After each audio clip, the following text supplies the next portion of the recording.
Good afternoon. That last conversation was a little hard to follow. We'll see if we can keep that dynamic going here. It highlights, though, the idea of partnerships and how we develop a network, right? And I think the vision that was shown there at the very end is somewhat what we need to do for everything we're doing. And so I'm really excited to be with some friends and partners to talk about what's going on in all aspects of how we build this ecosystem across the state. And one thing I want to add before I get into questions is everybody keeps talking about radical collaboration, right? It seems to be the word. So I think that's what we want to talk about, is how do we do radical collaboration? So I want to start with asking each of you to introduce yourself, talk a little bit about your institution, a little bit about what you're doing and how you think about innovation and partnering with others. But Jason, I'm going to start with you because there was an announcement earlier this week that a few people in here might want to know a little bit about. So maybe you, as you introduce yourself, talk a little bit about Did we say that. something? Maybe. So I work for Oracle. That's O, if you don't know, Oracle. And first of all, I have to apologize. I'm the guy with the U-Haul that might be blocking you guys. So we got the whole thing blocking you out in the street. So, well, first of all, bad joke. It didn't go over. I apologize. I'm trying to lighten it up. Come on, guys. U-Haul, we moved here? No. All right. Dad jokes work at home, but not here. It's a tough crowd. We're super excited to be here. Our founder made some comments on Tuesday with Senator Frist about our plans to move our headquarters, obviously, here to Nashville, Tennessee. We're super excited about it. If you don't know, we bought some land on the other side of the river a little while ago. We're right down the street from our friends, the Tennessee Titans. And we're going to obviously build a big campus, or as Larry said, we're going to build a park that'll have some buildings on it. And he's dead serious about the lake with the floating stage, if you saw the quote. So that is in the designs, I promise you, and it better be. I should say that we today have about 650, 700 people in Tennessee. And we have I won't call it a campus, we have space up in Capitol View on 11th Street. And we have 300-400 people who come to the office. Not as much as I'd like, but we're going to get them in more often now. So if we're going to talk about mobility and work from home, we'd want our people to come back in a little bit and join us in the office. And we're hiring today pretty aggressively and starting to fill up the offices here in Nashville. I'll just say a couple things. Just one is what Larry said yesterday, and a lot of folks have asked me in the last couple of years since I've been here, and really a lot in the last 2 days, is why Tennessee, why Nashville? And Larry kind of ended it, the commentary with Senator Frist on Tuesday with the statement that I think it's a great place for our employees to raise a family. And I want to make sure that you guys all hear that because it's really important. We were looking, and we've looked at a lot of places around the world, and we think Middle Tennessee and Nashville is a phenomenal place for our employees to, raise families and, have a great place to work, and it's an amazing culture, and the people are fantastic here. So all those things that make Tennessee so great, that's what attracted us. And I'll say from obviously you heard Larry, but for myself and everyone, we're here to fit in. We're here to be part of the community. We're part of the ecosystem. We want to collaborate radically, if that's what it is. We're not here to change Tennessee. We're not going to California or Austin your Tennessee. We're here to fit right in. We want to be part of it. So what makes Tennessee great, we want to embrace that and really embody that and be part of what you guys have all built. Great, thanks. Susan? Well, welcome to the company. It's such an exciting announcement, and so nice to meet you. I'm Susan Hubbard. I'm at Oak Ridge National Laboratory. You just heard a little bit from Kate in our quantum work. But, I'll just say Oak Ridge is close to Knoxville, about 30 miles away. It's one of 17 national laboratories that really serve the Department of Energy mission and address national priorities, sometimes global priorities. That said, in the last decade or so, maybe decade and a half, the laboratories have certainly played a much bigger role in their regional ecosystem, and there's real benefits for that, and I think we'll be talking about some of those today. Oak Ridge National Laboratory was spawned as part of the Manhattan Project to solve the mission of the day then, which was, building a bomb, winning a war. But of course, national priorities have changed, and like my partners from sister labs here, Argonne and Berkeley, and maybe others, we really focus on the missions of today, which is clean energy transition, national security, development of emerging technologies that we just heard about that's so incredibly important for our economic security and competitiveness in the nation. You asked about some of the drivers, I guess, of innovation, how we think about innovation. I think one of the characteristics of Oak Ridge National Laboratory is that it is a large lab. We have an extraordinary portfolio. It's a basic science lab, but it has a real translational ethos. And that plays out in many ways, and there's many levers that we use to try and help those discoveries move to technologies and get them out into the marketplace. And of course, a lot of that touches with our different partnerships. We have an internal investment portfolio that we try and draw on our ecosystem to advance and connect and sort of define new frontiers. In fact, some of that investment portfolio is what started our quantum efforts several years ago. It's what started our computing efforts. You heard about the exascale machine about 15 years ago. And so we really try hard to define what's our strengths and how can we crosswalk those with whether some of the emerging needs that we see some 10 and 20 years down the road. Something else that national laboratories are known for, and we don't think of them as much as engines of innovation, but they're user facilities. So national laboratories build and maintain and steward for the world large research infrastructure that are accessed by scientists and practitioners throughout the world. We take advantage of those, of course, ourselves at the laboratory. Some of those are very basic science. In fact, the computers that Kate showed is a computational user facility, but some of these really have a innovation theme. One of those is manufacturing demonstration facility. This is a facility that is funded by our applied part of Department of Energy. It's really pioneered large-scale additive manufacturing, and it hosts thousands of folks who come every year to think about how can they learn, build, take what they learn out and develop or augment their companies to really innovate. The pretty small amount of investment that DOE has put in this over the last decade has led to, if we just look at the top few companies, over $1 billion in economic returns, 200 technologies, 60 patents. So, there's different types of innovation elements, I think, to the national laboratories. Another one I'll just mention, and I'll hand it off to you, Deb, is we have entrepreneurial programs, and those are also very important for how do we take our technologies, invest in them internally, which we do also to get them to a point where companies can take and spin them out. And we have entrepreneurial spin-in programs and partner here on other entrepreneurial programs that we try and invest in so they not only advance their technologies, but actually stay in the ecosystem here to give back to it, and that's been a really important part.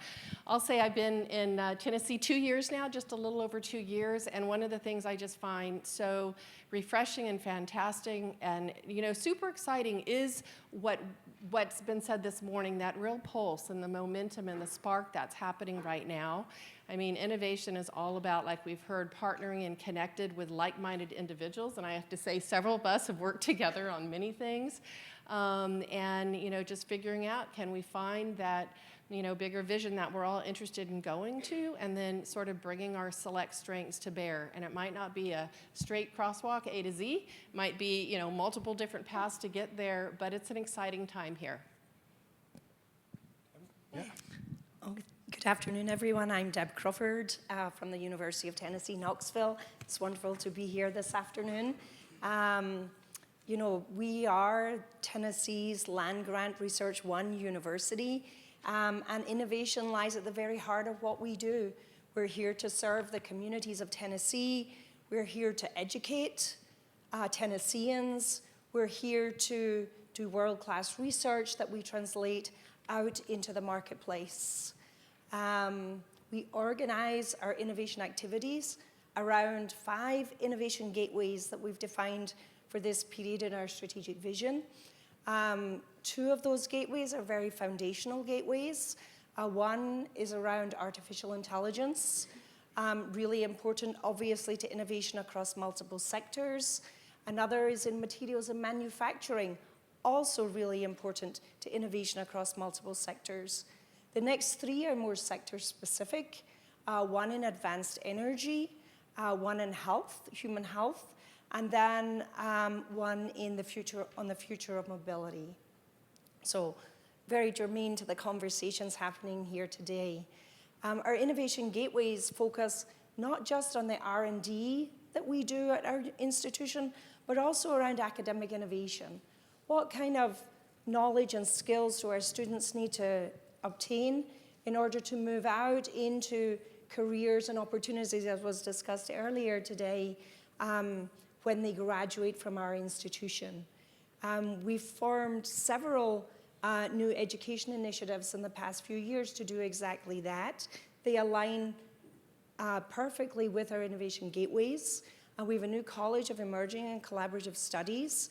Very much, the development of academic programs very much informed by industry needs. One of the first programs to roll out of the College of Emerging and Collaborative Studies is actually a new degree in applied AI. So that's AI not only in computer science or in tech, but AI for nursing, AI for physics, AI for manufacturing, AI for mobility. So really thinking about how we create these very flexible degree programs that industry is telling us they need. Another thing that's very important to the success of our innovation gateways is partnerships, right? So the people here on the platform just now, I work very closely with. We invite our industry partners into our innovation gateways. We're creating an ecosystem both within our institution that unites faculty and students from across many disciplines, as well as outside our institution with partners in Knoxville, in Tennessee, and in the nation, right? So we are trying to create these innovation gateway ecosystems that allow for the education of the future workforce, that creates the innovations that make their way out into the marketplace, and in easy ways create the startups of the future. We work really closely with our partners at Oak Ridge National Lab. We have many collaborative programs with them. We work very closely with Launch Tennessee as we look to make sure that the startups we create prosper and thrive right here in Tennessee. So really it's sort of all of these things knitted together that makes innovation happen here in Tennessee, and we're absolutely committed to seeing that through into the future. Great. Lindsay?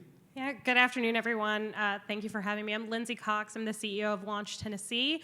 Deb, thank you for that tee-up with all the collaboration, which is very true. I think we've, Launch Tennessee has had the privilege and honor of collaborating with everybody on the stage in different capacities, including Oracle. You guys made Evan Goldberg available to us last year for our Tech and Innovation Conference 3686. So we were honored to have the founder of NetSuite, which was acquired by Oracle, host him here in Nashville. So Launch Tennessee, we are a 501c3 nonprofit. We are also a public-private partnership with our friends at the state of Tennessee, statutorily created organization that really works on innovation and entrepreneurship all across the state of Tennessee. So we're kind of known for a handful of things really well. Those things are, number one, connecting a network of regional entrepreneur centers. So we have 8 regional entrepreneur centers all across our state. It's probably the number one question I get asked is, how does everybody in Tennessee get along so well? And we've been connected in this capacity really since Launch Tennessee's genesis. And so I think that has really helped us swim in the same direction.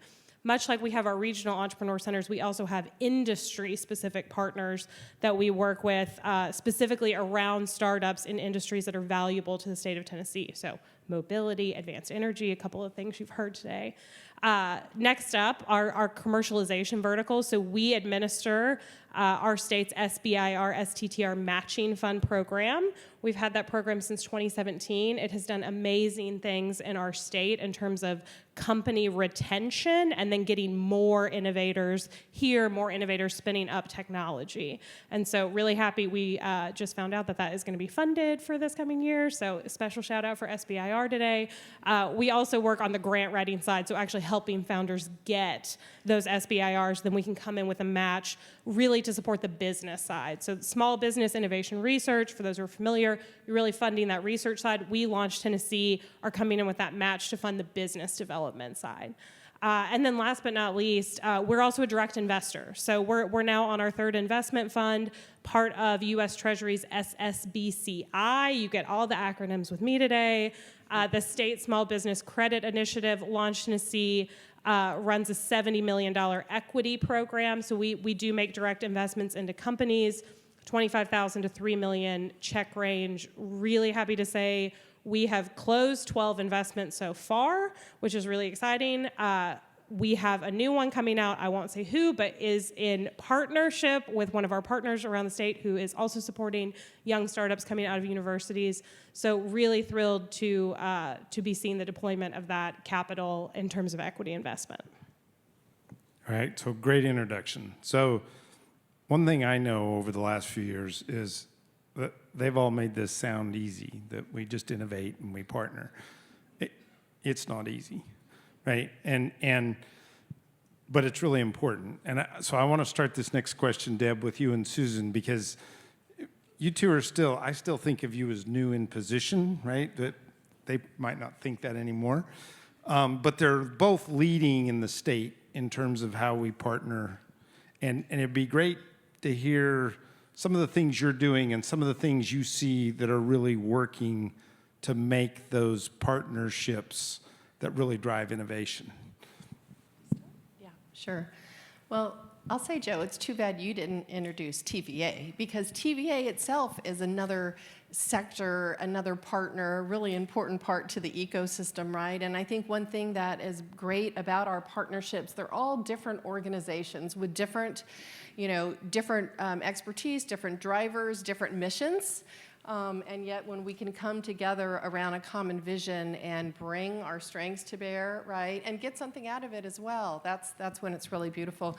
Let me mention, a few different types of partnerships.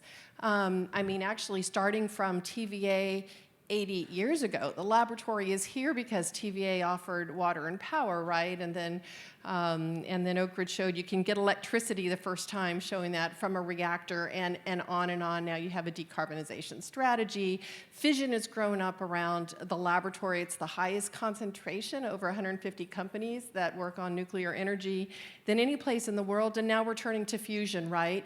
But that's an example of partnerships. And of course, one of the top departments in the United States. That's a type of partnership that is long formed, it's sustained, it's self-sustaining now because of this partnership where we understand what we give to it, what we get out of it, and now we're turning from fission to fusion, right? And Brian Worth's in the audience somewhere, and we'll hear a great talk from him.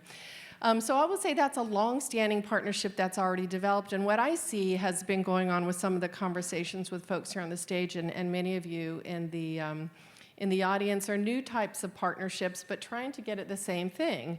I'll say that some years ago, I don't know, Deb, you were here 5 years ago, 4 years ago, the state invested in a new partnership model between University of Tennessee and Oak Ridge National Laboratory to form the UT Oak Ridge Innovation Institute. Actually, David Scholl's here. David, he's our new director of the institute. That is a model for these organizations to work together to define what could be new innovation themes that's important for the state in the next 10 years. So a completely different model where it focuses on innovation, education, and workforce development. We've just named 2 new themes that we think will be big here in the next decade or so: radiopharmaceuticals, circular bioeconomy. We can come back to that. So that's a really neat model. That was an investment from the State Department of Energy and Oak Ridge National Laboratory, and it's an experiment, but I'm very, very hopeful, and it's exciting. One thing, and maybe I'll hand it off to you to say a little bit more, Deb, because you've taken this and really flown with it, is that folks here on the stage together with, I saw Victoria there and Padma's over there in the audience. Many of us work together, actually following up on the conversation from the earlier panel today on not just how to produce the cars in the state, but how do we think about the technologies that are needed to take EVs and the whole system to the next level. And it's not, it's not just making EVs, as we heard, and it's not just charging them, but it's how do we connect power, fuel, and secure the future of advanced mobilities, right? And what that needs is a whole interconnected suite of technologies that are at different stages of the development. So my sense from that is that we jointly sort of developed that vision. And it's playing out in different ways. Another one where we don't have a straightforward map to get from A to Z, but Victoria's working with, the governor picked it up and is funding some work in the state to move it to the next direction.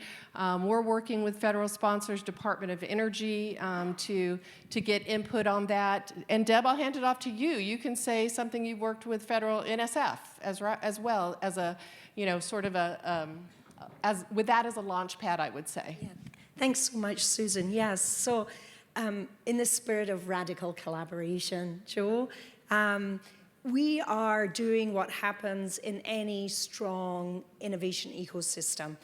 We are knitting together multiple sources of innovation. We're approaching multiple supporters of innovation for support for that innovation. And we are rallying all of the resources available in our state to do so. Susan just described some of the work at Oak Ridge National Lab. We have a consortium of over 150 organizations committed to the development of a regional innovation engine in the future of mobility. We'll be approaching NSF for funding in the level of $160 million later this year. It would not be possible without without the support of many of the people in this room, all of the people on this stage. It's that kind of effort that grows innovation economies in parts of the country that feel that they have been left behind. We're very fortunate here. I think it was Mayor Concannon who said earlier, we have a very strong non-profit and academic R&D base. We don't have a very strong industry R&D base at the moment.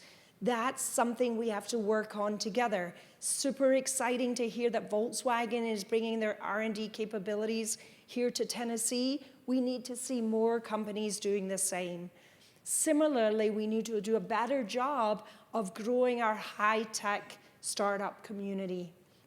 And then attracting enough venture capital that keeps those companies here in Tennessee wouldn't be possible without the great work that Launch Tennessee is doing and that our partners in the Economic and Community Development Organization are doing too. So it really does take all of us to do the kinds of things that are possible here in Tennessee, because I think we all believe that we in Tennessee will be the future of mobility in the next couple of decades. And we're ever so grateful for the companies who are moving here and are growing here with us and the types of capabilities they're creating. So that's great. And Lindsay, I want to come back to you and talk some more about that. But Jason, so Oracle's here, you're growing. How do you think about partnerships, and what kind of models do you, from an industry standpoint, think are important? Yeah, it's kind of an interesting question, because when we look at the most complex problems that our customers have, a lot of the approaches historically have been, how do you solve one slice of that issue from a technology standpoint? And when you're going to change an industry, if you want to radically change the delivery of healthcare to have better patient outcomes, you can't do it on your own, right? And we live in a world of data, of process automation, of AI. One simple thing is, if you don't open your data to allow the free flow of that information, an MRI between two different health systems, right? If it's trapped, you're not going to get the outcome that the patient needs for the care, right? So using that as an example, since we're here in Nashville, we're taking an approach to be open, to be interoperable, to make sure that all of our systems, all of our applications work with everyone, including our biggest competitors, right? And what we actually need, though, is the collaboration from customers and partners to do the same thing and take that view. And so that's a hard thing in some cases.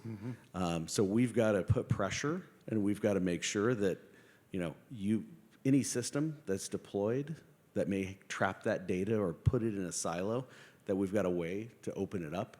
Because ultimately, it's in this case about how do you make sure that someone who comes in, in an ER situation or even a regular visit gets the best possible treatment they can. So we're actually looking at how do we work with not just other technology vendors to have interoperability. We're doing crazy things like we're putting our cloud inside of and partnering with Microsoft. Cats and dogs, living happily together, right? So things like that, to how do we work with our customers to make sure that they demand that interoperability among all these technology vendors. So it's a different time right now where you have some strange bedfellows, but I think that's the way the world's going, and that's what we have to embody and behave in terms of how we work with others. Yeah, I like the concept of the strange bedfellows, because I think that's right. I think we're all trying to make things better. We all have our own drivers, but if we can bring those things together in those common places, right, that's where we'll see success. Okay, Lindsay, the state, it's easy to do innovation at the state, right? So what are you seeing that works? I think, yes, very easy to do innovation at the state. Also, we do have a cat and dog, and they are good friends, so plug for that as well. I think we are doing a lot of things that are working. I think we could pour fuel on the fire of a lot of those things. And so, I'll cite a couple specific examples here. The Innovation Crossroads program that is run out of Oak Ridge National Lab is turning out amazing, amazing startups that are anchoring in Tennessee. And we'd like to think we're part of that anchoring, right? We're coming in with SBIR matches, 2-year commitment to the state, et cetera. But that's working. So we should do more of that, right? We know it's working. We're seeing it in real time. And that was a commitment that was made back in 2016, 2017 to invest in that program. And the fruit is coming now, right? And so I think keeping that mindset is really important. I've heard that kind of several times today in terms of innovation, where are we all just thinking about tomorrow and not 10 years from now? One of the other things I think is working, I'm really fortunate that at Launch Tennessee we get to kind of throw some spaghetti at the wall and see what sticks, as is Startup Life. One of the initiatives we picked up this year that in the spirit of competitiveness and seeing what other states were doing and what was working, we have a counterpart organization in Kentucky, KSTC, Kentucky Science and Technology Corporation, and they have a program there called Kentucky Commercialization Ventures that supports their smaller schools, their smaller higher ed schools, in the commercialization of technology. And we looked at this model and we said we could do that in Tennessee. And so we picked up the phone, called our counterparts, really have worked with them day in and day out, got some one-time money to pilot it, and we've been piloting it. So we Launched Tennessee have been kind of offering this tech transfer support services in partnership with 3 of our schools, so University of Memphis, Tennessee State University, and Tennessee Tech University. And just since September, so we just started this in September, and we have had our first provisional patent come through the support system out of University of Memphis, which is really, really exciting. But we've also identified 314 new faculty members that weren't familiar with Launch Tennessee and the services we offer in terms of SBIR preparedness and investment capital, and those industry partners if they are working on a unique technology or their regional entrepreneur center, et cetera. And so that partnership is already fruiting, and I'm thrilled that, number one, we will be continuing that into next year. So we will have year 2 of our pilot and are hoping to add some additional Tennessee institutions. And we also could not do that without the support of UT Knoxville and Vanderbilt, who have really come in with their expertise and made themselves available to our team to really, tell us how we should be doing this and be those thought partners. And it's just such a meaningful collaboration in the spirit of all this that we think will yield true innovation, where we were not kind of putting our foot down, putting our foot on the gas before.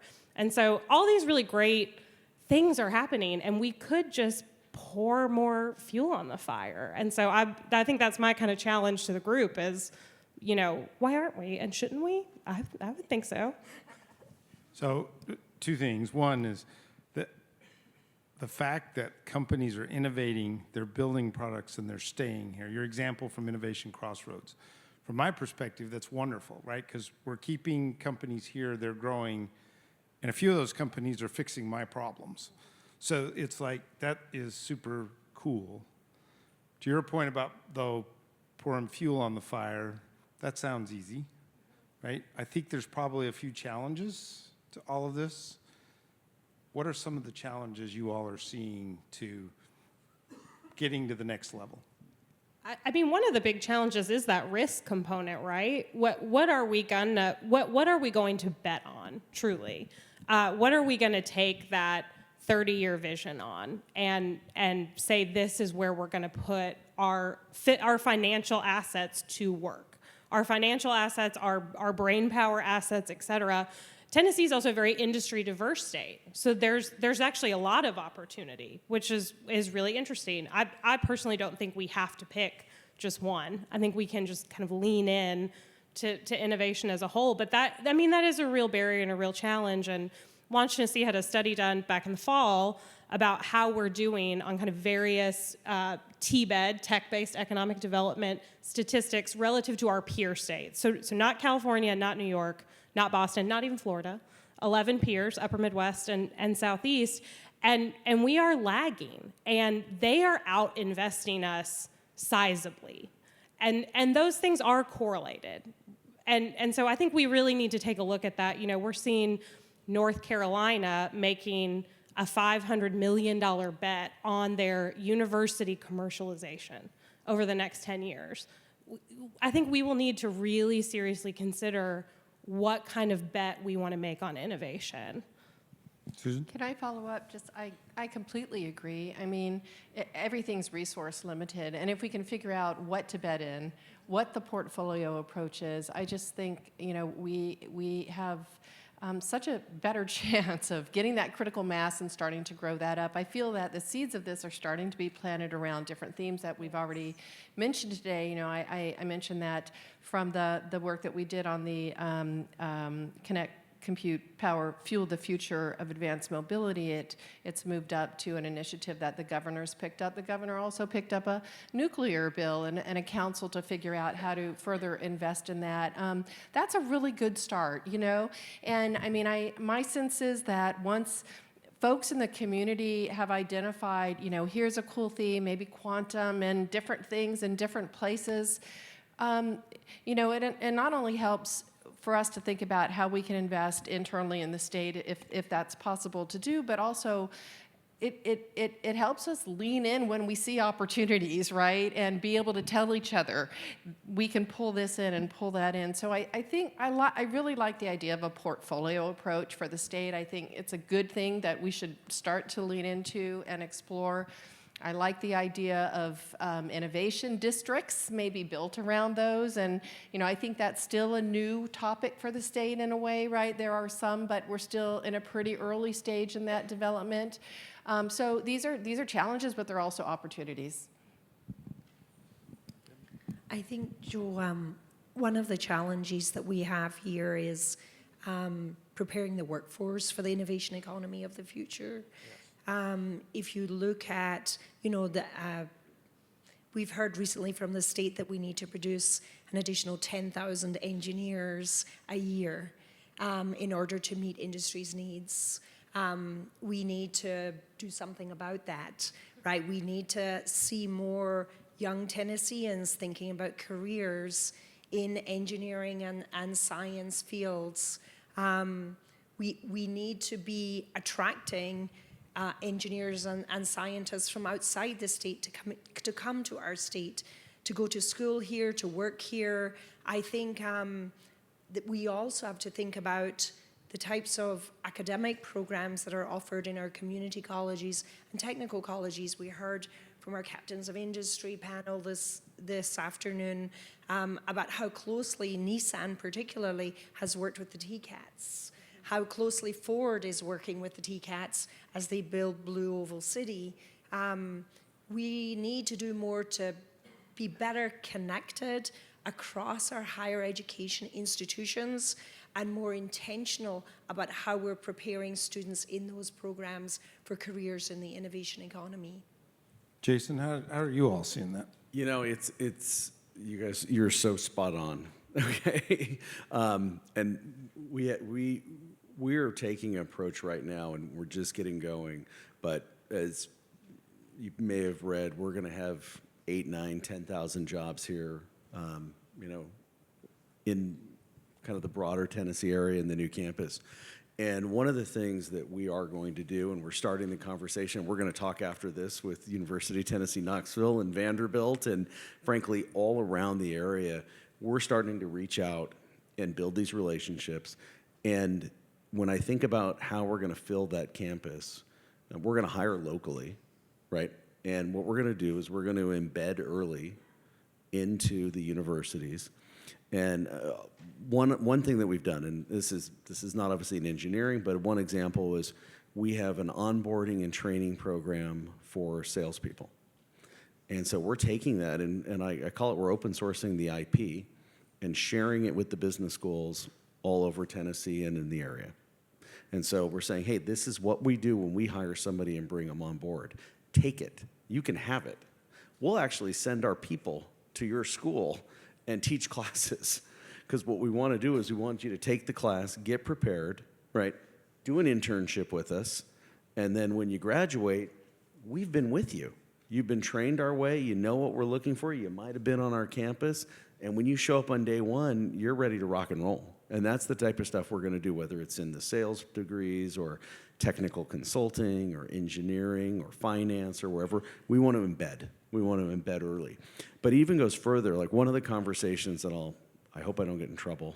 We like to say things sometimes and get ourselves in trouble, but that's okay. So we're neighbors with the Titans. And so we've been talking with Burke and the team about, hey, we have classes for kids on coding. The Nissan Stadium's going to be open before our campus is open. What if we host coding classes for some of the kids that maybe can come in and use all their facilities in the new Nissan Stadium? Is that something that the community might benefit from? And so, Burke, I'm sorry, we're talking about this now, but we're going to do that with them, right? We're going to do that. And so as part of what, they're building an amazing facility, but it's not just for football. It's for all those other things, and it's going to be an open door for, bringing everybody in to the East Bank. And so those are the things that I think add a lot of value, and that's a long-term bet, right? We want the junior high kids, the high school kids, get them in early, not just to come and watch a football game, but maybe try coding, and if that's the path that they want to take, then there's an opportunity. They may be the next AI prompt engineer at Oracle. I think that's really cool. I might want to send my grandkids there. So just anyway, I want to follow on that though. So, when we think about, or at least I think about it, and I think it was mentioned in one of the panels earlier today, we've got our large urban areas, right? And they have access to a lot of facilities, good school systems, et cetera. But Tennessee's a lot of rural, right? There is a whole lot of rural. We need those kids in your jobs, right? So, Deb or Susan, any thoughts about how do we bring in folks in the rural so that they can engage in innovation, right? Whether that's being trained to do a job or whether that's developing their own idea into a company and making it work. Any thoughts?